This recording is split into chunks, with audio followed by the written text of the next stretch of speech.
নমস্কার, আমি ডক্টর সত্যশ্রী ঘোষ। আজকে আমি আপনাদের সাথে বিএমআর বা বেসাল মেটাবলিক রেট নিয়ে আলোচনা করব। বিএমআরটা কী বলুন তো? বিএমআর হলো আমাদের যেটুকুনি মিনিমাম এনার্জি লাগে না, ধরুন আমাদের কিছু ভাইটাল ফাংশন লাগাতে, যেমন আমাদের হার্টকে পাম্প করতে বা আমাদের সার্কুলেশনটা চালাতে, মানে বডি সার্কুলেশনটা চালাতে বা ব্রেন ফাংশন কাজ করতে বা রেসপিরেশন চালাতে, এটা একটু মিনিমাম অ্যামাউন্ট অফ এনার্জি দেখায়। তো আমাদের এটা জানি যে মানে টোটাল ডেলি এনার্জি এক্সপেন্ডিচারে অ্যারাউন্ড 60-75% আমাদের মানে ম্যাক্সিমাম পার্সেন্টেজ যেটা আমরা ধরে থাকি।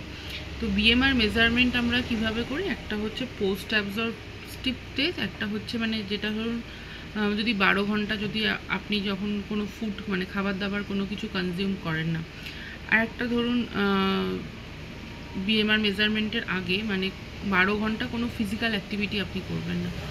মানে আর বিএমআরটা যখন মেজার করা হয়, যে মানুষটার বিএমআর মেজার করা হচ্ছে তাকে কিন্তু 30-60 মিনিটস একদম মানে শান্তভাবে শুয়ে থাকতে হয়। আর মানে যেখানে রুম টেম্পারেচার আমরা বলি কি থার্মোনিউট্রাল জোন, রুম টেম্পারেচারটা কত থাকা হবে? 26 থেকে 28 ডিগ্রি সেন্টিগ্রেডের মধ্যে, বা তার তখন কোনো রকম ঘাম বা কোনো রকম কাঁপুনি এরকমও হবে না, একদম নর্মাল 26 থেকে 28 ডিগ্রি সেন্টিগ্রেড টেম্পারেচারের মধ্যে তাকে রাখতে হবে। এবার আসা যায় কাদের কত বিএমআর থাকে। একজন অ্যাডাল্ট মানুষের মানে অ্যাডাল্ট পুরুষ লোকের বিএমআর থাকে হলো 34 থেকে 37 KCL per metre per hour. আর একজন উম্যান, একজন মেয়ে নারীর মানে প্রাপ্তবয়স্ক উমেনদের বিএমআর থাকে সেখানে হচ্ছে 30-35। যদি মানে খুব ইজিয়ার ক্যালকুলেশনের জন্য আমরা বিএমআরটাকে ফিক্সড করি 24 KCL per kg body weight per day হিসেবে। এগুলো আমি একদিন ক্যালকুলেশন নিয়ে নয় আলোচনা করবো কীভাবে আমরা ক্যালকুলেশন করি। কিন্তু এই ভ্যালুটা কখন পড়ে যায়? ভ্যালুটা কমে যায় 10% পড়ে যায় হলো ঘুমের সময়, আর 40% কমে যায় যখন আমরা প্রলংড স্টারভেশনে থাকি, প্রলংড সময় যখন আমরা না খেয়ে থাকি। এবার বলি কোন কোন জিনিসগুলো, কোন কোন ফ্যাক্টরসগুলো আমাদের বিএমআরকে এফেক্টেড করে। সবথেকে মোস্ট ইম্পর্টেন্ট হচ্ছে আমাদের বডি সারফেস এরিয়া।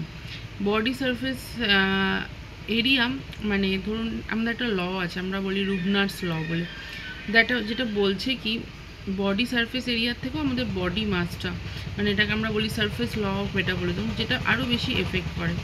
কিন্তু বাচ্চাদের ক্ষেত্রে জানেন তো, বাচ্চাদের মানে বডি সারফেস এরিয়া থেকে বাচ্চাদের ক্ষেত্রে ইয়ং চিলড্রেন কিন্তু বিএমআরটা বেশি দেয়, কিন্তু এটা আস্তে আস্তে যখন বয়স বাড়তে থাকে আমরা অ্যাডাল্টের দিকে যেতে থাকি তখন কিন্তু সেটা কমতে থাকে। লিন বডি মাসটা কিন্তু যেটা আমরা মানে ছেলেদের আর মেয়েদের যে ডিফারেন্স করি বিএমআরে, সেটা কিন্তু একটা অন্যতম কারণ। লিন বডি মাস কথাটার মানে হচ্ছে ধরুন আপনার হচ্ছে ফ্যাট ফ্রি মাস, বা একটা কথা কি বলুন তো, যাদের শরীরে অ্যাডিপোজ টিস্যু বেশি আছে বা তাদের থেকে কিন্তু যাদের শরীরে মাসেলস বেশি আসে, মাসেলস তো সবারই থাকে, মানে অ্যাডিপোজ টিস্যু বেশি হওয়ার জন্য বিএমআর রেট কিন্তু কমে যায়। যাদের মাসেলস শুধু থাকে তাদের সেক্ষেত্রে কিন্তু বিএমআর রেটটা মানে হায়ার মেটাবলিক রেট থাকে। আর লিন বডি মাসটা কিন্তু বেশি থাকে মেয়েদের, আর সেক্ষেত্রে কিন্তু আপনার তার জন্য কিন্তু মানে ভুল বললাম, লিন বডি মাসটা কিন্তু বেশি থাকে ছেলেদের, সেই ক্ষেত্রেই কিন্তু ছেলেদের বড় মানে বিএমআরটা একটু বেশি থাকে।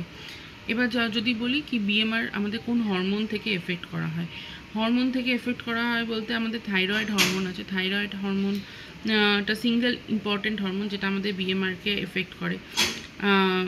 হাইপারথাইরয়েডিজমে কিন্তু বিএমআরটা বাড়ে, আর হাইপোথাইরয়েডিজম হলে আমাদের কিন্তু বিএমআরটা কমে যায়।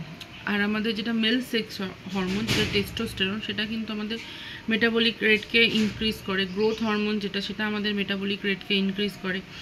এপিনেফ্রিন, নর এপিনেফ্রিন, এটা আমাদের মেটাবলিক রেটকে এইগুলো আমাদের মেটাবলিক রেটকে স্টিমুলেট করে।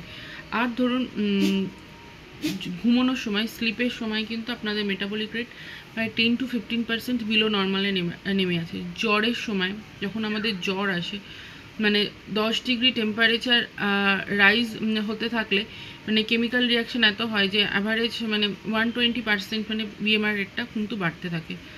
তো আজকে এই পর্যন্তই থাক।